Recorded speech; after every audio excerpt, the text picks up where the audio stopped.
Vous êtes nombreux à essayer d'arrêter de crier, et c'est tout à fait honorable.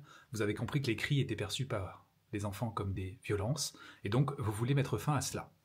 Simplement, en vous évertuant à essayer d'arrêter de crier, vous n'êtes pas en train de traiter la cause du cri. Donc vous allez augmenter votre frustration, parce que la cause du cri, elle, c'est peut-être le stress, ou une émotion comme la colère, que vous avez ressentie, et qui va vous amener à crier. Mais avant cela, il se peut aussi qu'il y ait une pensée automatique qui ait déclenché cette émotion automatique et qui ait donc déclenché ce comportement automatique de cri. Nous allons y revenir.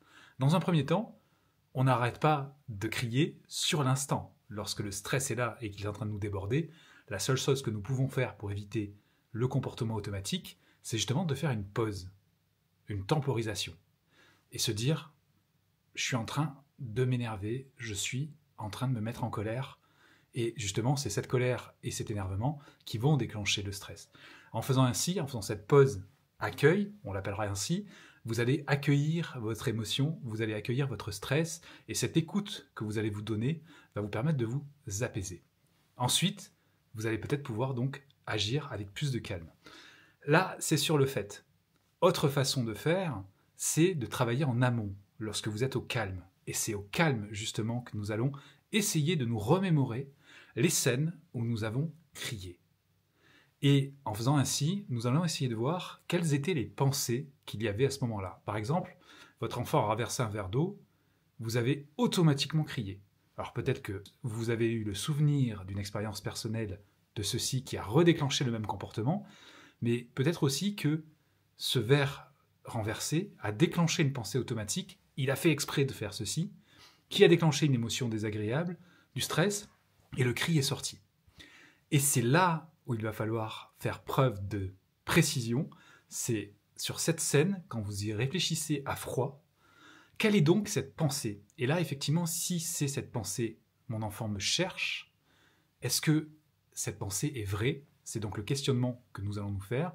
Ou est-ce que je suis en train d'interpréter, peut-être là aussi par rapport à ce que j'ai pu entendre quand moi-même j'étais enfant? Donc, une scène, un jugement, mon enfant me cherche, un stress qui va augmenter, une émotion qui va se déclencher, et un cri. Donc c'est sur cette pensée, ce jugement, qu'il est intéressant de travailler. Un enfant qui vient de renverser un verre, vient de renverser un verre. Je peux rester sur cette observation. Ou encore, je peux me dire, il a essayé de faire autrement, il a fait de son mieux. Là aussi, ça permet de nous apaiser.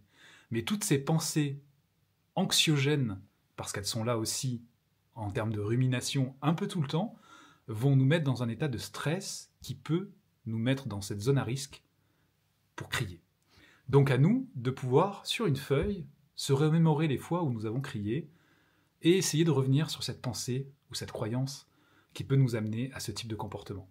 Et c'est avec ce travail, donc sur le fait, je fais une pause, je respire, et je prends conscience de ce qui se passe au niveau de mon corps, au niveau de l'énervement et de la colère, et un travail plus de profondeur, en me remémorant les fois où j'ai crié, quelles étaient les pensées que j'ai eues, quelles étaient les émotions que j'ai ressenties, et finalement, comment je peux faire autrement, c'est-à-dire en modifiant le type de pensée que j'ai, et cela peut aller chercher des croyances très profondes que nous avons relatives à notre propre éducation, puisqu'il y a des phrases qu'on a pu entendre du style, effectivement, « Oui, t'as fait ça, ça veut dire que tu me cherches, et j'en ai marre de toi ». Donc cette identification des scènes antérieures va nous permettre aussi de pouvoir distinguer cette expérience que nous avons vécue, et pour laquelle également peut-être les émotions désagréables n'ont pas été totalement verbalisées, et ressenties, et cette scène que nous avons devant les yeux, qui est tout à fait inédite, puisqu'elle concerne l'expérience de notre enfant, et notre expérience à nous, et le lien entre notre enfant et nous.